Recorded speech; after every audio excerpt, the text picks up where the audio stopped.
even though the PR people are usually the ones that do it, like, you don't, no other companies have like just PR as their main website. The other thing I would have recommended is, we were really disappointed in the number of hits we got from Googling Sweet Music Campaign Hallmark, or anything that related to that. Print ads weren't very relevant on Google, Bing, anything. If they had those available for people to look at still, that would be really great. Because I feel like since it was such a successful campaign, it's something that they should be continuing to market to people. So. Well, and here's the challenge, right? So clearly, though, in 2006, when they launched these cards in the campaign was very successful. So certainly, again, in 2006, this is an example of a very successful public relations campaign. But here's the problem, and you know, most organizations are going to face this at some point: product fatigue, right? Probably the first time we all saw a sound card, oh, that's really cool. How do we feel about sound cards today, 6 years later? And that's what we mentioned Not about too excited about it, And right? I So think that's a I think challenge. the price is also like They're driving very people expensive, away yeah, because very expensive. they started out at like being like $4, but like as they're trying to keep it fresh by like adding in sound and like where you can record your voice and movement and stuff. That just makes the price go up even more. Now they're like $8 for the ones that light up and That's move a lot of and money. stuff. And that's a lot of money. Like that's a lot of money to get people to spend on, and like especially in like a recession, like greeting cards aren't as a necessity anymore. So. Does your generation, do y'all buy greeting cards? No. Never. Some of you do. How many of y'all buy greeting cards? What do you buy them for? Your parents, your grandparents? Anything. Anything. Holidays. Some of y'all buy them. Yeah. When I was, Some of you never buy them. Why not? Do you send an e-card, or you do something different, or? Yeah.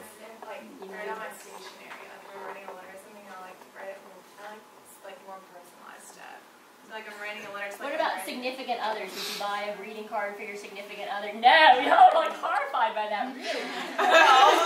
Wow. I think the problem with our generation is that we don't know. It's not a problem. It's just a different generation. Well, yeah, it's but we don't know the etiquette that comes with Really? cards and all those. Y'all don't know the etiquette for I mean, not Well, now it's like so much like Facebook. Like now, like for birthdays, like you just go right on your friend's Facebook wall. Like you don't send them a card. So you like, don't expect on your birthday to go to your mailbox and have a greeting card in your mailbox. I do for I have one for my Parents aunt. would expect that, Yeah. but not I think that'd from. be weird for me. I don't know. But not So your parents or grandparents wouldn't send you a greeting card? Well, I mean, they live here too. So Yeah, well, I mean, Still though, would you get one at the birthday party? Well, yeah, for your usually if we birthday? went to dinner or something like that. They would give you a greeting card. Yeah, yeah. My Oh, greeting yeah, cards don't know we want We're every bigger than the Well, car. and grandparents do.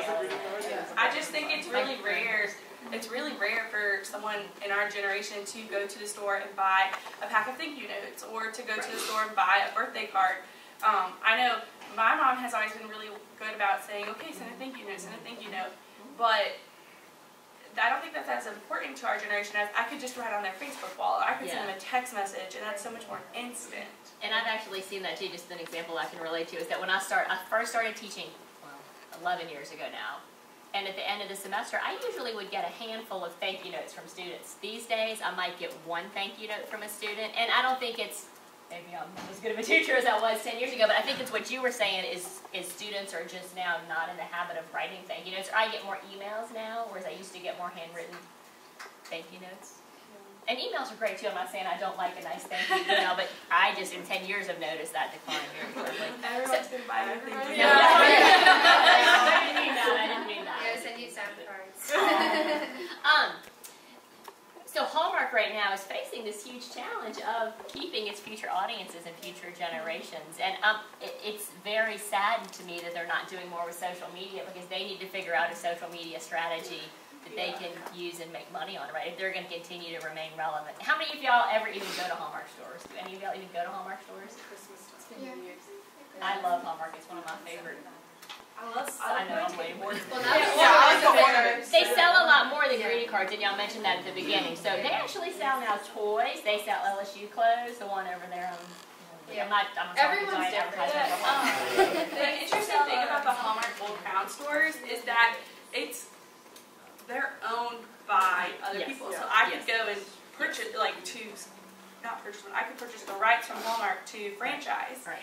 They're individually owned. Yeah, I mean, you can go in there and you can see all these really great and interesting things, but I just I think that if they appeal more to our generation, to the younger generations, via mass media, social media, whatnot, you're going to get more customers coming in.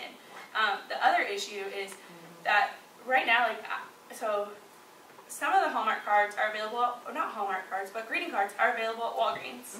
And they now have these cards that all you have to do is you purchase the envelope with the stamp on it and you just send it through the mail. Yeah. Wow, And that's a Hallmark good does not idea. offer that. Yeah, that's So- a great idea with the stamp. Yeah, because I couldn't tell you how much a stamp costs.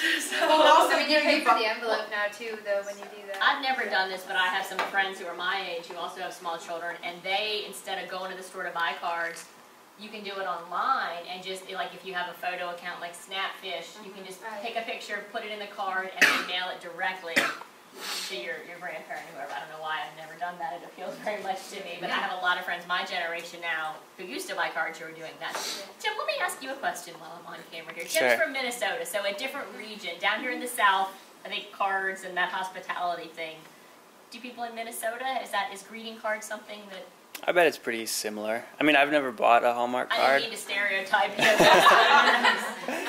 I have gotten Never them. personally. I've only gotten them from, like one of my aunts sends me them, and grandparents. But I'm just wondering too, regional differences in other parts of the country. I haven't noticed one, but I'm not paying a lot of attention.